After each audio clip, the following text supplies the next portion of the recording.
Hace unos 450 millones de años, ninguna vida animal ni vegetal habitaba en la superficie de los continentes. La tierra firme no era más que un inmenso desierto. El océano, por el contrario, rebosaba vida. En aquel entonces, nuestros antepasados eran una especie de peces primitivos. Pero muy pronto tendrían que abandonar este medio en el que la vida había aparecido por primera vez. Los movimientos permanentes de la corteza terrestre iban a obligarles. Los continentes derivaban y la placa oceánica se elevaba a sacudidas. Los peces tuvieron que adaptarse.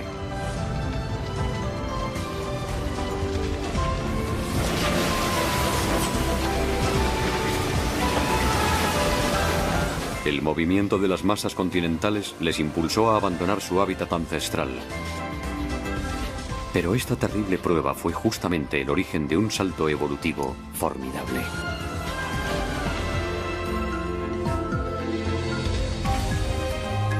Las plantas habían invadido la Tierra mucho antes que los animales. Ahora les tocaba a ellos descubrir nuevos horizontes. Nuestros ancestros desarrollaron entonces pulmones, luego pies y manos. La conquista de la Tierra podía comenzar.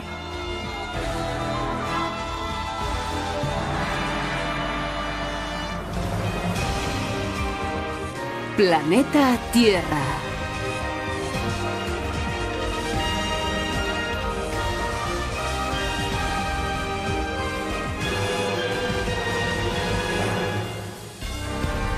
Al asalto de la Tierra.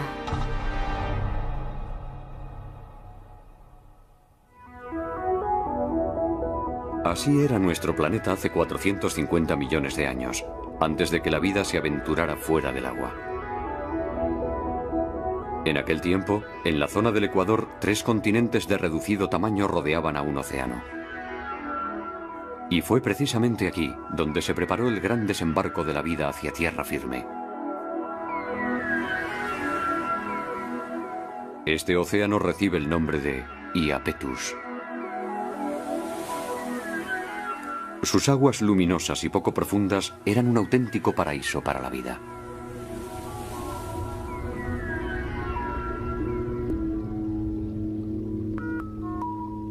Formas de vida muy diversas evolucionaban entre los inmensos arrecifes coralinos de este Edén acuático.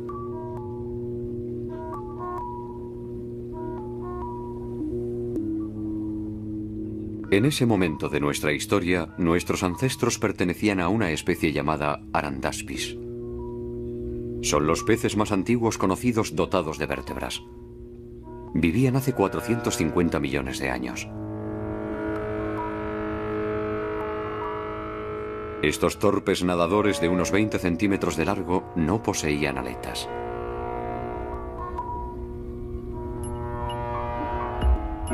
El Arandaspis debía de ser bastante pacífico.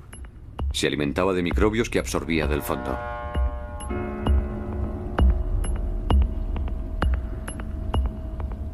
Pero esta vida paradisíaca no iba a durar mucho tiempo para los peces. Los problemas se avecinaban ya.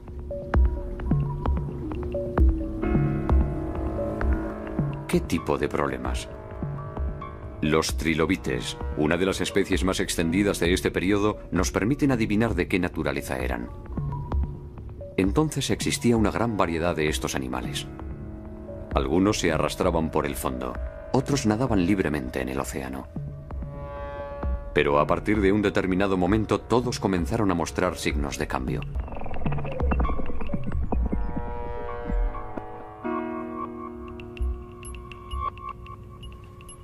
El profesor Richard Fortey del Museo de Historia Natural de Londres habla de una auténtica convulsión en la morfología de los trilobites.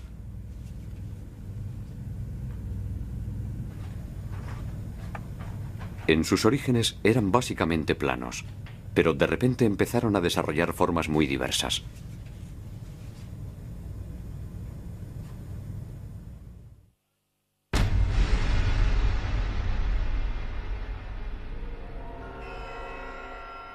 El Dicranurus, por ejemplo, apareció hace 400 millones de años. Las espinas que cubren su cuerpo le dan un aspecto extraño. ¿Qué pudo originar un cambio tan profundo en los trilobites? Podemos asegurar casi con certeza que se trata de una reacción defensiva ante una mayor presión ejercida por los distintos predadores.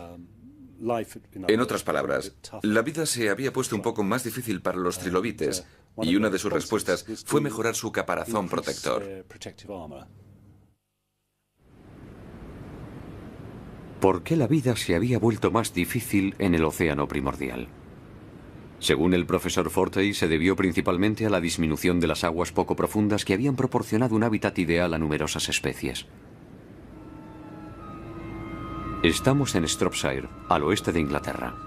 Hace 440 millones de años, estas tierras se encontraban exactamente en el Ecuador. Una parte del océano Iapetus las cubría. En esta cantera caliza existen numerosas pruebas de la antigua presencia de un rico ecosistema oceánico. Fíjese en esto, es extraordinario. Es una cadena de corales tabulados. La presencia de estos corales fosilizados sugiere una gran abundancia de vida. Su tamaño indica que se estuvieron desarrollando aquí durante varios siglos. Sin embargo, a partir de un momento concreto, este testigo de la riqueza del medio marino desapareció bruscamente. No quedó ni rastro de este mar idílico.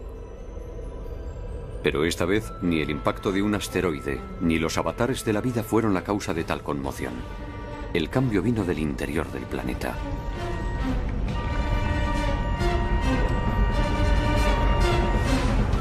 En las profundidades de la Tierra la temperatura puede alcanzar varios miles de grados. Este calor extremo provoca un lento movimiento de convección del manto terrestre.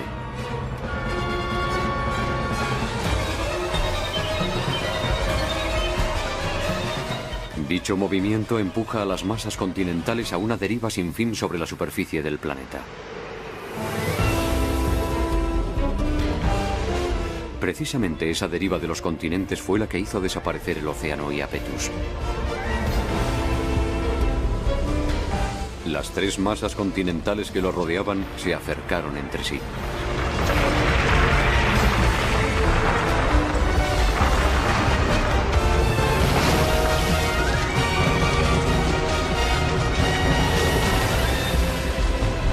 Entonces, tras una serie de cataclismos, la superficie del mar se vio reducida por el avance de los continentes. Como no podían desplazarse, la mayoría de los corales fueron destruidos.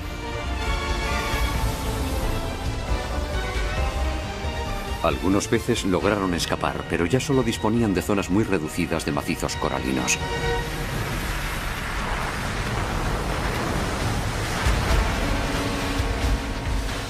Los continentes se desplazan solamente algunos centímetros al año.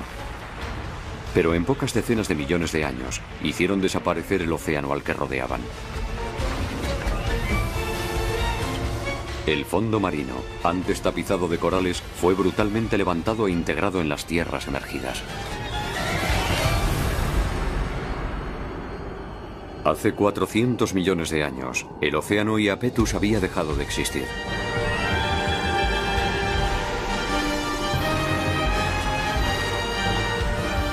Las tres masas continentales se juntaron en un solo continente. Solo su contorno albergaba todavía los mares coralinos que constituían el hábitat privilegiado de trilobites y de peces.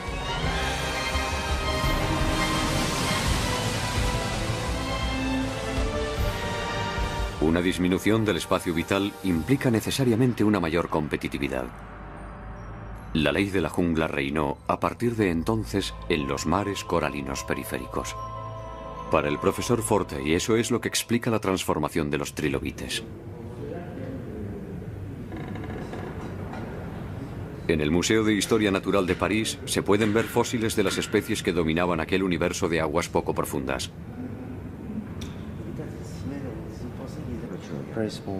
El profesor Daniel y señores incontestables de aquel medio.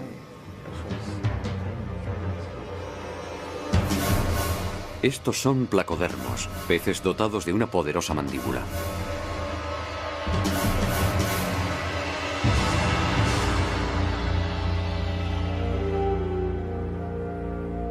El particular esqueleto del placodermo no se encuentra en ningún otro pez.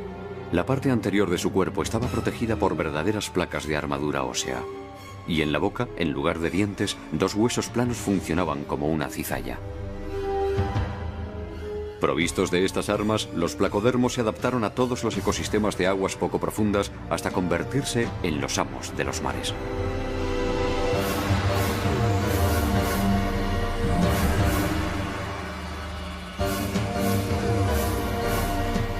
El Dunkleosteus es uno de los placodermos que alcanzaron tamaños extraordinarios. Algunos especímenes llegaban a medir hasta 6 metros de largo. Frente a tales monstruos, nuestros antepasados estaban totalmente desarmados.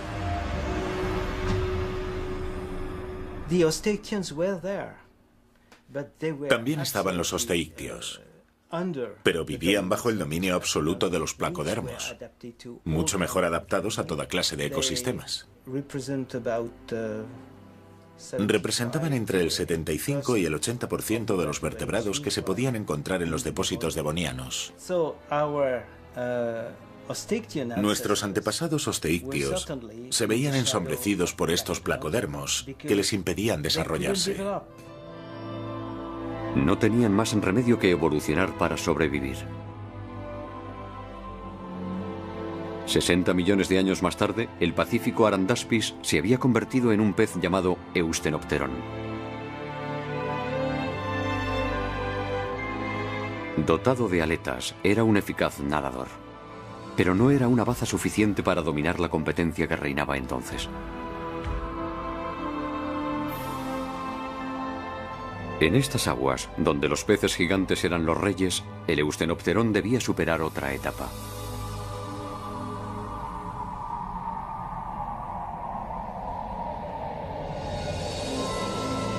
Una etapa tan importante que iba a permitirle abandonar el océano, donde la competencia era tan feroz. Pero ¿hacia qué horizonte se encaminó el Eustenopteron?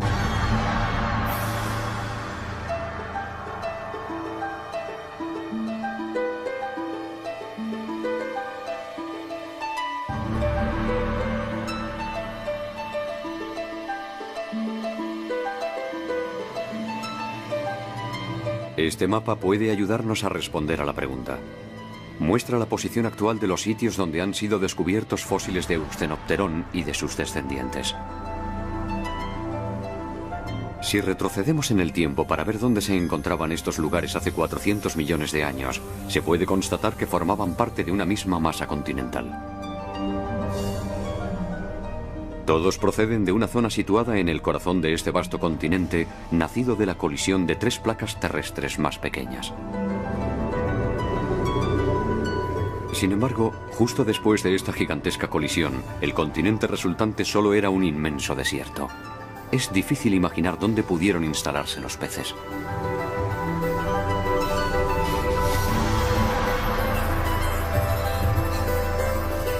En un entorno tan hostil, ¿dónde lograron encontrar refugio nuestros antepasados? Un indicio nos lo proporciona la cadena montañosa, a lo largo de la cual fueron encontrados todos los fósiles, ya que nos señala precisamente el lugar de la colisión de los continentes originales.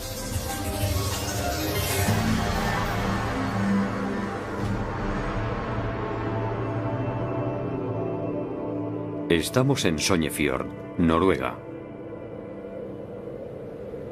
Es el más septentrional de todos los lugares que atestiguan la colisión de los dos macizos continentales llamados Báltica y Laurentia.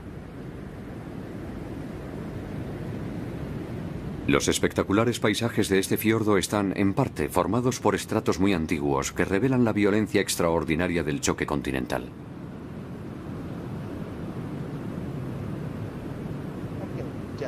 Esta curvatura visible en los estratos es un pliegue. Nos muestra cómo se comporta la superficie de la Tierra cuando chocan dos continentes. Las rocas más sólidas se doblan como un malvavisco bajo la enorme presión ejercida durante largos periodos de tiempo.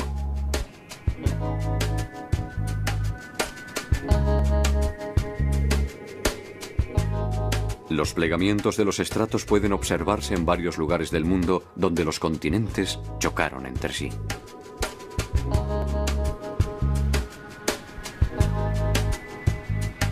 Es el caso de Monreith Bay, en Escocia.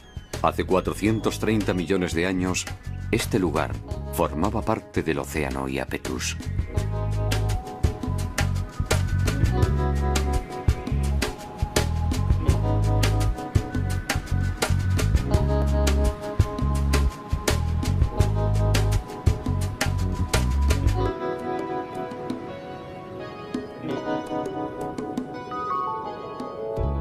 La parte meridional de la zona de colisión se encuentra hoy en el este de Estados Unidos. Estamos en Monadnock Mountain, en New Hampshire, uno de los picos más escalados del hemisferio norte.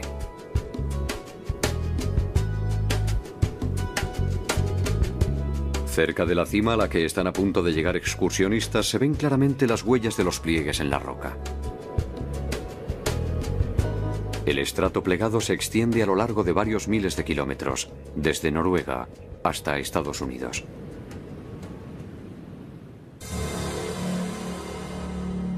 La fuerza colosal que provocó estos pliegues modificó igualmente el medio ambiente terrestre.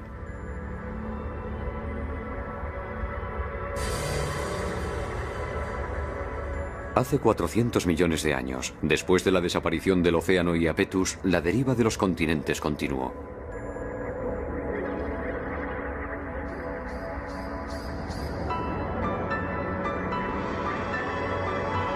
En cada punto de contacto, la Tierra, empujada por uno y otro lado, se fue elevando progresivamente.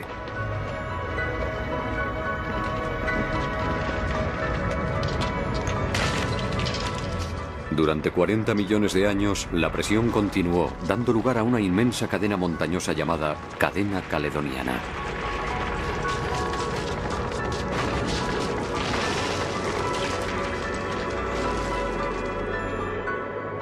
Los científicos creen que era tan alta como el Himalaya actual, con numerosos picos por encima de los 8.000 metros.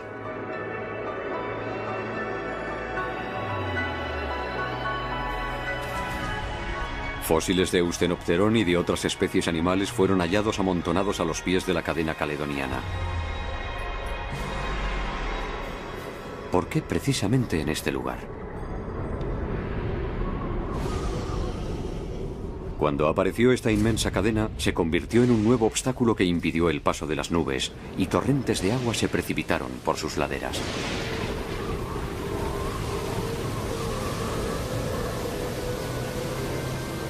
El agua, al horadar la ladera, formó ríos.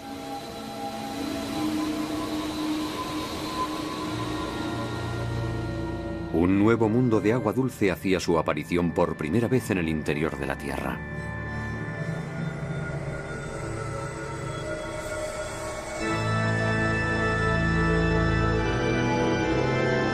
Para los peces, que luchaban por su supervivencia en las aguas poco profundas que bordeaban el continente, estos grandes cursos de agua dulce que desembocaban en el mar eran un refugio inesperado.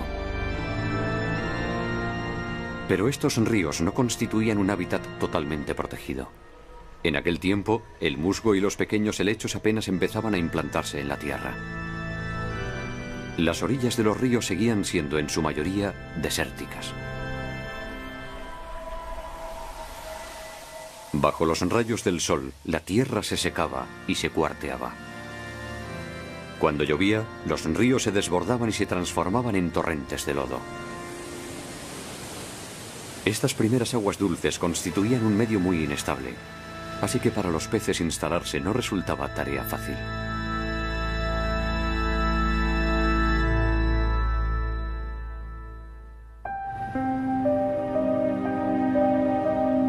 Lo que convirtió este entorno hostil en un medio más acogedor fue la vida misma. En Estados Unidos, en Pensilvania, un estrato geológico rojo sigue a lo largo de esta carretera.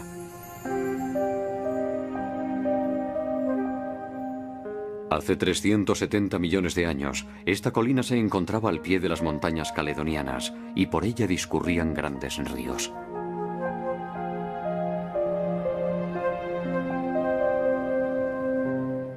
En estas capas se han encontrado fósiles. pertenecen a una especie que contribuyó a la migración de los peces hacia el agua dulce.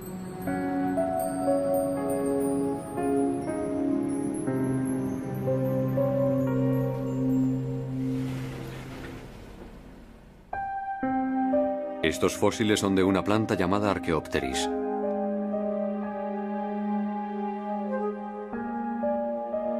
Se trata del árbol más antiguo descubierto en la Tierra hasta la fecha. Apareció hace 370 millones de años.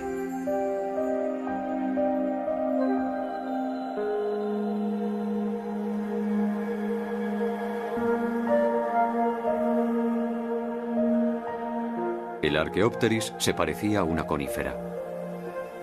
Fue el primero en la historia de la Tierra en poseer un tronco.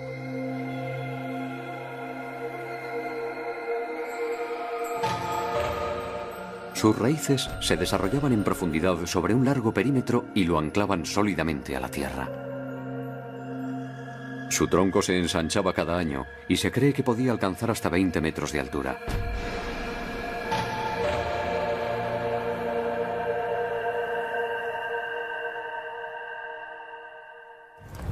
Okay, Chuck, let's see.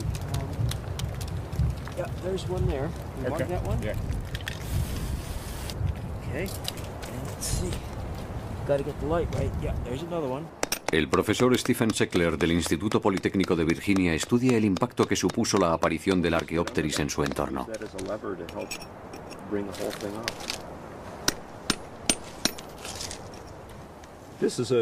Es una hermosa cepa de Archaeopteris, muy representativa de los árboles de aquella época. Debe de tener unos 25 centímetros de diámetro.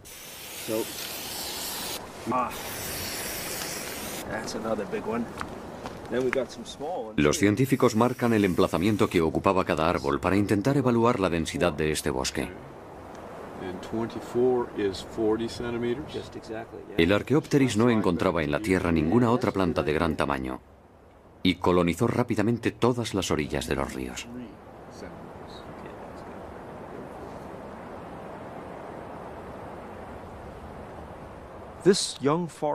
El bosque joven que tenemos aquí detrás presenta grandes similitudes con los primeros bosques de Archaeopteris. Estos árboles de tronco blanco, actualmente pelados, tienen poco más o menos el mismo tamaño que los primeros Archaeopteris. Su aparición supuso un cambio del ecosistema en su globalidad. Lo que antes era un entorno al descubierto, muy poco productivo, se transformó en un medio cubierto de una densa capa arbórea con una tasa de productividad mucho más elevada.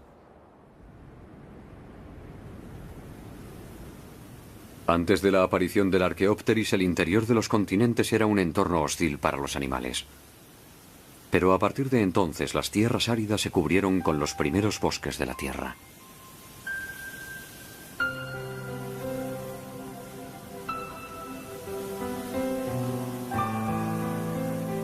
El suelo, hasta entonces resecado por los rayos del sol, se beneficiaba ahora de la sombra de los árboles. En los bosques se formaban lagos y pantanos, creando en el interior de los continentes cada vez más zonas habitables para la fauna acuática. Ese momento preciso fue el elegido por nuestro antepasado, el Eusthenopterón, para salir del océano e instalarse en este nuevo mundo de agua dulce. Pero el Archaeopteris debía jugar otro papel primordial. La caída de sus hojas iba a proporcionar una valiosa fuente de nutrientes para los peces.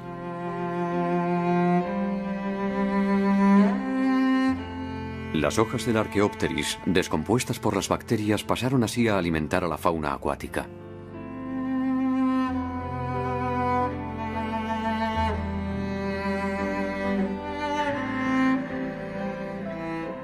En este medio ambiente de agua dulce, los peces comenzaron a evolucionar hacia nuevas formas de vida. La aparición de los bosques había creado un mundo totalmente virgen que acogía a los animales más débiles, expulsados de los océanos. Para nuestros antepasados que se refugiaron aquí, el bosque de Archaeopteris fue realmente una dulce protección.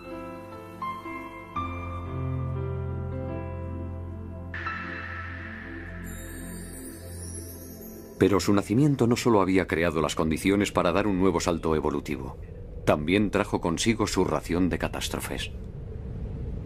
¿A qué nuevos problemas se enfrentó la vida en estos pantanos recién creados? En Sudamérica se encuentra la respuesta a esta pregunta.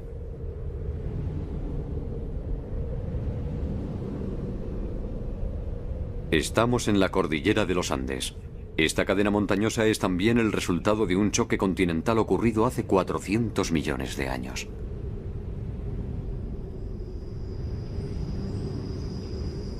Al pie de estas montañas existe igualmente un mundo de vastos bosques y de fértiles cursos de agua. Es la Amazonia.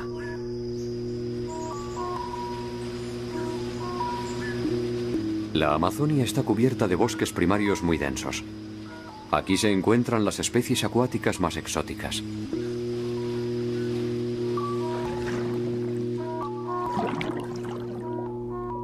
La armadura de este pleco recuerda sin duda a la de algunos peces prehistóricos.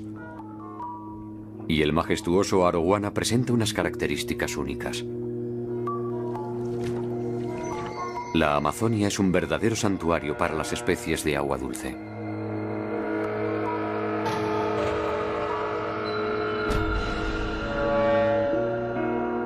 También aquí, las hojas y las ramas sumergidas constituyen valiosos recursos nutritivos para los peces. La materia orgánica proporcionada por los bosques alimenta a toda la riqueza del ecosistema amazónico. A la sombra de los Archaeopteris, nuestros ancestros conocieron sin duda un mundo parecido a este.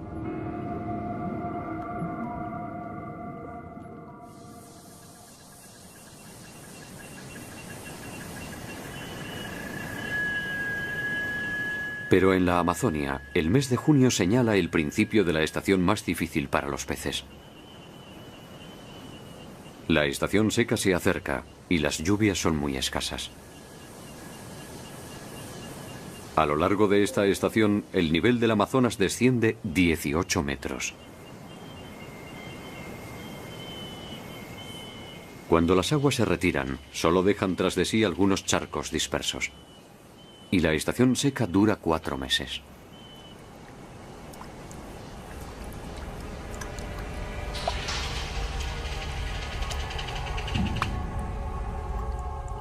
Estos peces vienen a respirar a la superficie porque las concentraciones de oxígeno en el agua son insuficientes.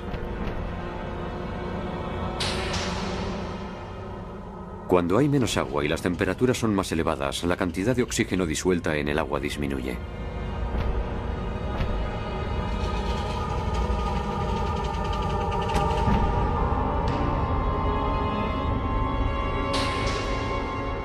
Hace 370 millones de años, este fenómeno de estaciones secas afectaba igualmente a los santuarios de agua dulce.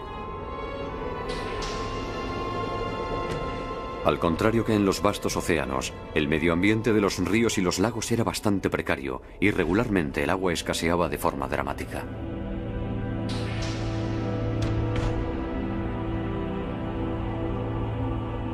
En las estaciones secas, los Archaeopteris que antes habían prodigado todos sus beneficios se convirtieron también en una fuente de problemas. Para descomponer las hojas caídas en el agua, las bacterias consumían una gran cantidad de oxígeno.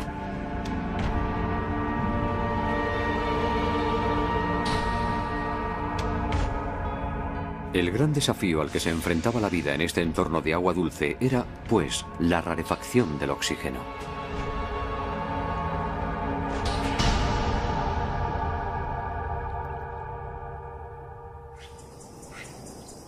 ¿Cómo pudieron nuestros ancestros superar este problema?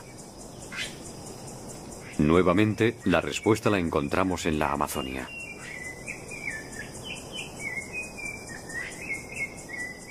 Aquí vive una especie capaz de acostumbrarse a las estaciones secas más terribles.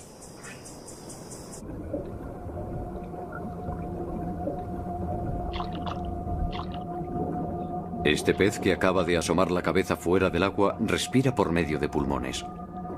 Es un dipneo. Este tipo de pez no se preocupa por el nivel de oxígeno del agua, pero si no sube a la superficie para respirar en el exterior, se ahoga. Estudios recientes han demostrado que el dipneo es uno de los parientes más cercanos de nuestros antepasados que vivían en la época de los Archaeopteris.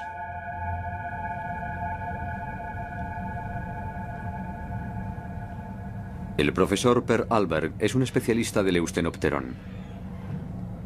Cree que también él debía estar provisto de pulmones.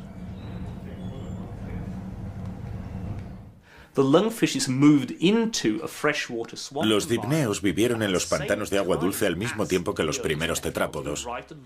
Se han hallado fósiles de ambas especies en los mismos estratos. De modo que, cuando observamos a los dipneos actuales y su sistema respiratorio, estamos viendo a un animal muy cercano a los primeros tetrápodos. Los pulmones aparecieron para permitir a estos animales respirar incluso en aguas tropicales pobres en oxígeno. Los científicos han tratado de reconstruir las etapas de la aparición de los pulmones en los peces prehistóricos. En un primer momento, la parte superior del esófago se infló, transformándose en un esbozo de pulmón. Y cuando se produjo la migración de los peces del océano hacia el agua dulce, estos apéndices se desarrollaron especialmente. El interior de estos nuevos órganos estaba relleno de vasos sanguíneos para permitirles absorber más oxígeno. De modo que fue precisamente la exposición a los violentos cambios del hábitat de agua dulce y la variación en la concentración en oxígeno lo que obligó a los peces a desarrollar órganos respiratorios como los pulmones. Esta adaptación iba a facilitar el siguiente salto evolutivo. A partir de ahora, la vida podía abandonar su cuna oceánica para extenderse prácticamente por todos los hábitats, tanto en la tierra como en el aire.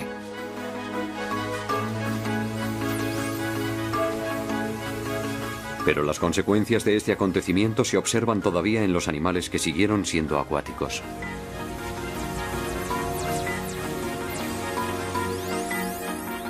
La mayoría de los peces que existen actualmente son, en realidad, descendientes de los primeros dipneos que se establecieron en agua dulce. Sus vejigas natatorias no son sino una evolución de los pulmones primitivos.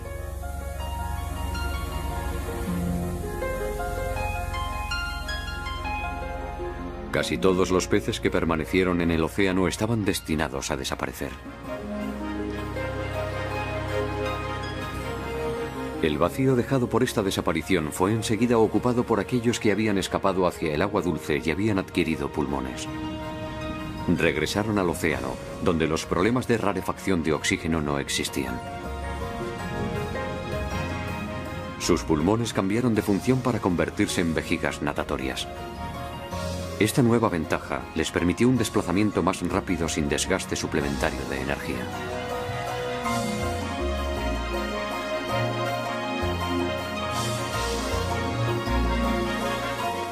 A los pies de la cadena caledoniana, este nuevo mundo de bosques y de agua dulce fue nuestra segunda cuna después del océano primordial.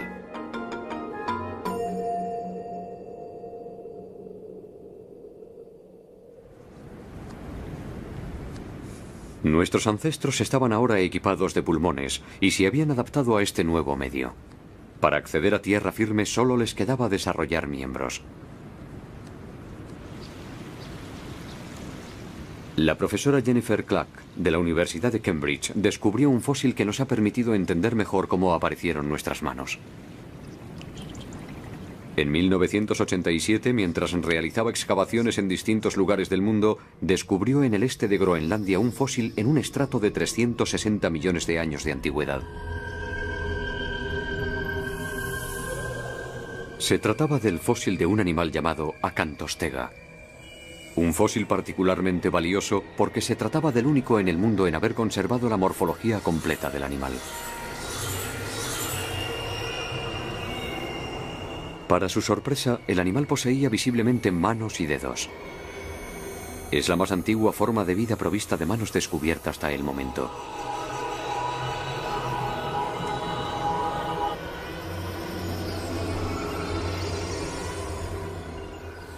La profesora Clark realizó dibujos detallados de la Acantostega.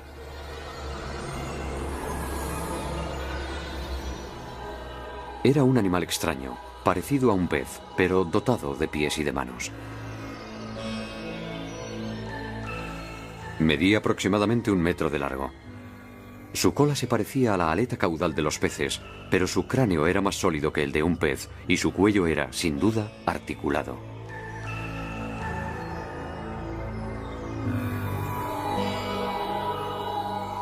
El acantostega era una evolución del Eustenopterón.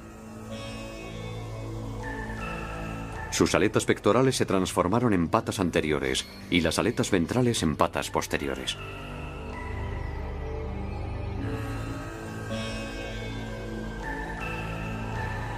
¿Qué había pasado en los últimos millones de años para provocar semejante evolución?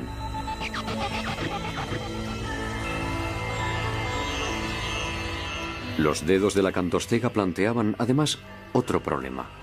Cada miembro anterior constaba de 8 dedos.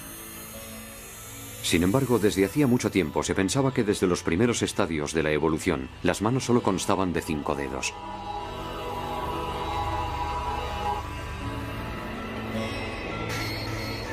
Los científicos también creían que las manos provistas de dedos solo habían aparecido después de que los animales se instalaran en tierra firme. El hallazgo de una criatura acuática con 8 dedos conmocionó al mundo científico. Se trataba de un descubrimiento revolucionario que obligaba a replantearse la aparición de la mano. Fue algo extraordinario, ya que hasta entonces se creía que los dedos habían sido siempre 5, que no podía haber más. Como es lógico, aquello hizo a todo el mundo recapacitar sobre el origen de los miembros. Cambió radicalmente la forma de plantearse su aparición y su desarrollo. Al principio, la doctora Clark pensó que las manos y los pies habían aparecido para facilitar el desplazamiento terrestre. Pero el análisis del esqueleto descartó esa posibilidad.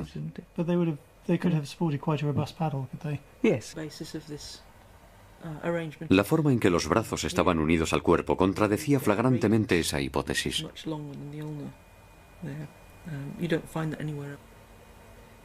Los brazos de la acantostega salen del cuerpo en horizontal. Al estar sujetos a una mayor gravedad en tierra, esta posición no permitía al animal soportar su peso.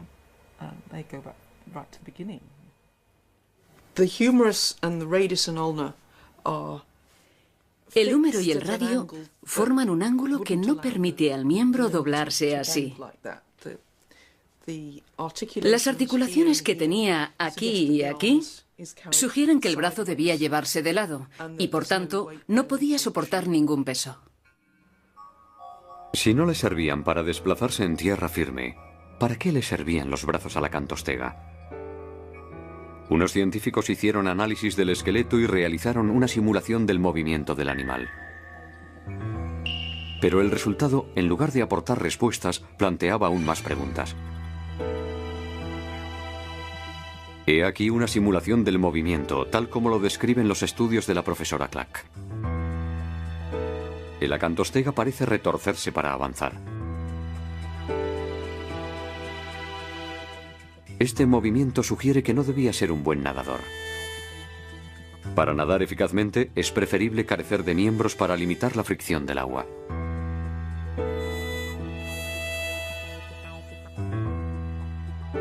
Entonces, ¿por qué el acantostega desarrolló pies y manos? Un enigma muy complicado de resolver.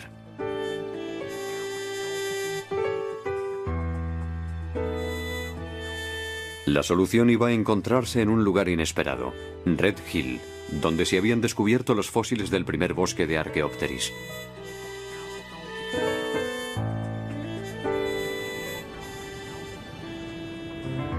En esta zona se han encontrado muchos fósiles de peces.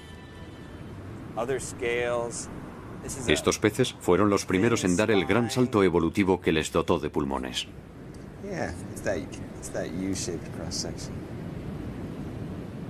En 1998, el profesor Ted Dessler de la Academia de Ciencias Naturales de Filadelfia descubrió unos dientes de pez muy grandes. Miden más de 8 centímetros de largo.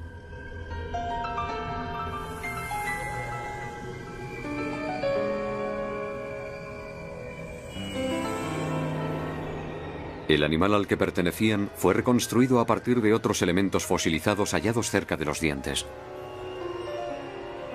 Se trataba de un enorme pez de 5 metros de largo, totalmente cubierto de escamas rígidas.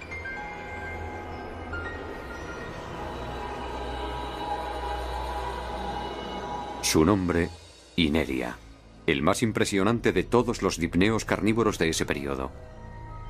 En aquel entonces era sin duda el rey de los ríos.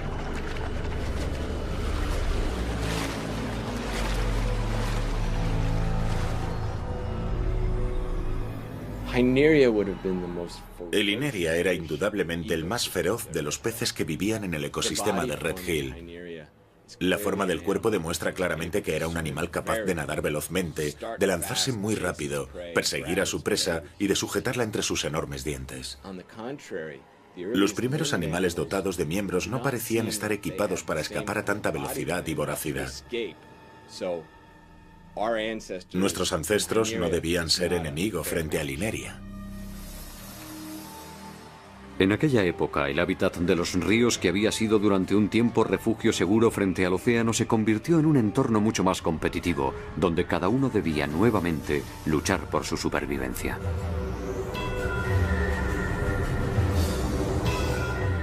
Lejos de los 5 metros del Ineria, el acantostega parecía muy vulnerable. Una vez localizado, no tenía ninguna oportunidad de escapar a una muerte segura.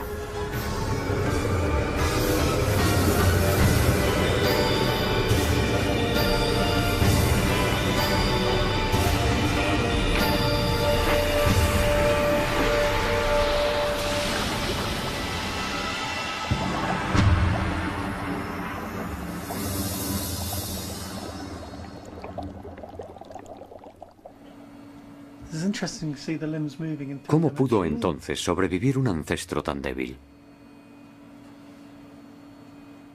De nuevo se planteaba la cuestión de las manos. ¿No serían acaso la clave de una nueva estrategia? La profesora Clack formuló entonces una hipótesis revolucionaria sobre el uso de estos nuevos miembros.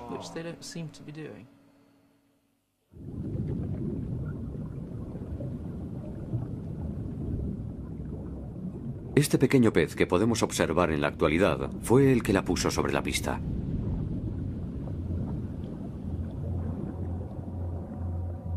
Es un Brachionictis, un teleósteo. Vive en los fondos marinos, mide unos 10 centímetros y domina el movimiento de sus aletas tan bien como si se tratase de pies o de manos. Las utiliza para desplazarse lentamente por el fondo o para agarrarse a las rocas y acechar a sus presas.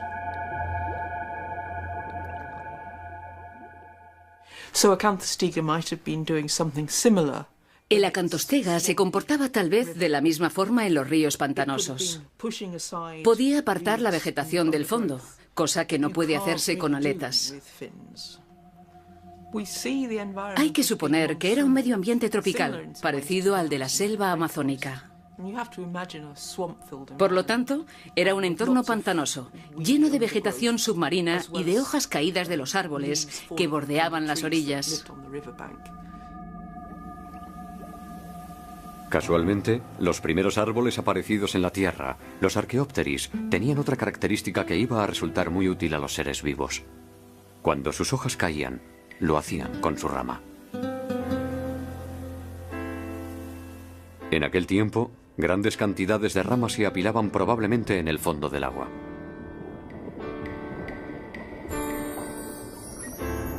En opinión de la profesora Clack, quizás en estas aguas profundas, entre la maraña de ramas, es donde el acantostega decidió establecerse.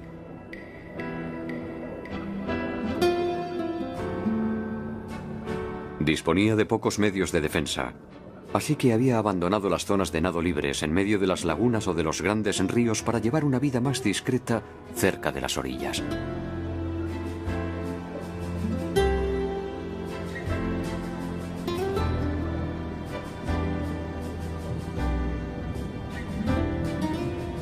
Y para esconderse entre las ramas caídas, sus manos eran, con certeza, muy prácticas.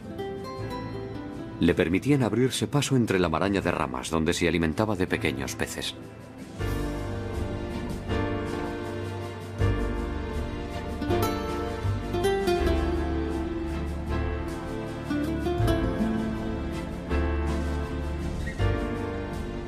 De este modo, cuando nuestros ancestros se enfrentaron a la amenaza de los predadores gigantes como el Ineria, no intentaron competir equipándose de dientes aún más temibles, sino que optaron por una vía más pacífica, evitando la confrontación.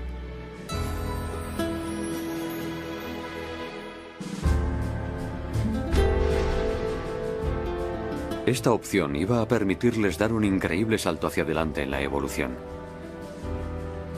Gracias a las manos que le permitían abrirse paso entre los ramajes, el acantostega pudo vivir en las aguas poco profundas de los ríos al abrigo de los peces más grandes.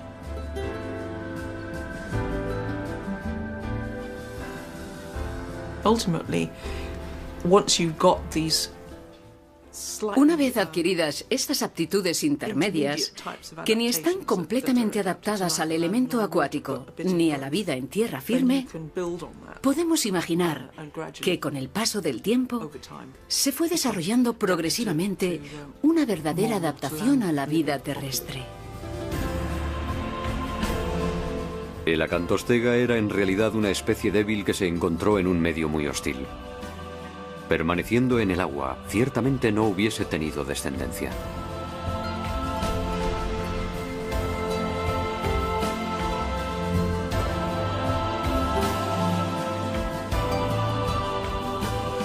Pero a partir de un cierto momento, su mirada se dirigió hacia una nueva frontera.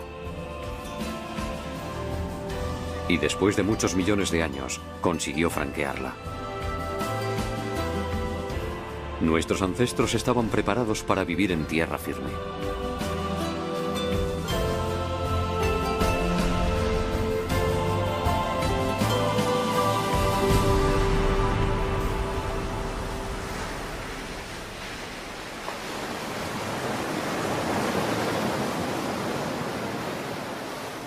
La isla de Valencia está situada en la costa oeste de Irlanda, pero antaño era uno de los pantanos que se extendían al pie de las montañas caledonianas.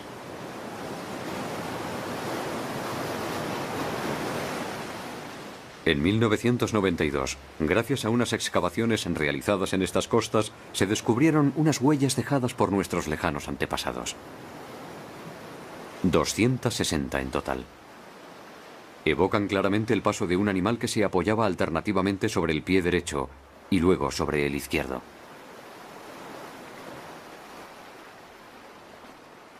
Constituyen las huellas de pasos más antiguas encontradas en la Tierra.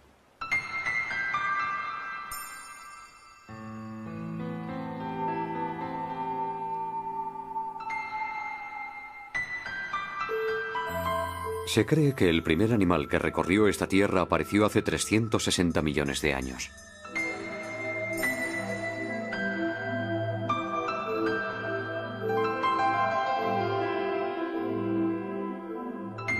Medía aproximadamente 1 metro de largo y recibió el nombre de Pederpes. Era uno de los descendientes de la acantostega. Un animal frágil que había logrado la hazaña.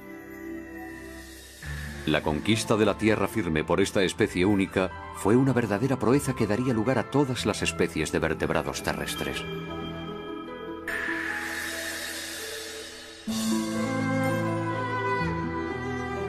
Gracias a la deriva de la tierra firme, la vida se vio impulsada a explorar su superficie. Y sobre esa tierra en movimiento fue donde se desarrolló el proceso evolutivo que condujo hasta nosotros. En tierra firme, la evolución conoció una aceleración espectacular. La superficie de los continentes contenía entornos mucho más variados que el fondo de los océanos. El horizonte evolutivo se amplió y apareció una gran abundancia de especies.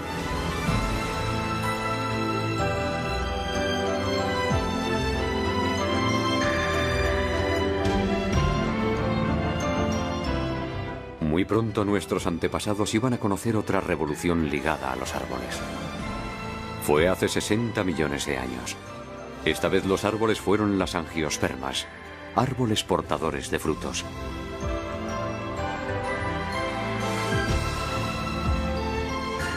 Hasta entonces, los mamíferos solo podían subir a los árboles sirviéndose de sus garras. Pero para llegar hasta los frutos de las angiospermas, tuvieron que adquirir una nueva habilidad de la mano, la facultad de asir.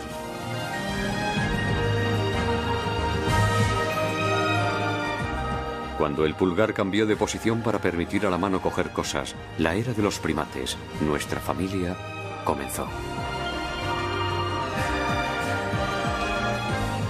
Al dejar los bosques, los hombres desarrollarían aún más la habilidad de la mano para crear todo tipo de cosas. Las manos iban incluso a adquirir la posibilidad de expresar sentimientos y emociones. Nuestras manos son el resultado de la continua evolución de la vida. Son la herencia que nos legaron los antepasados que se refugiaron en los pantanos hace 400 millones de años.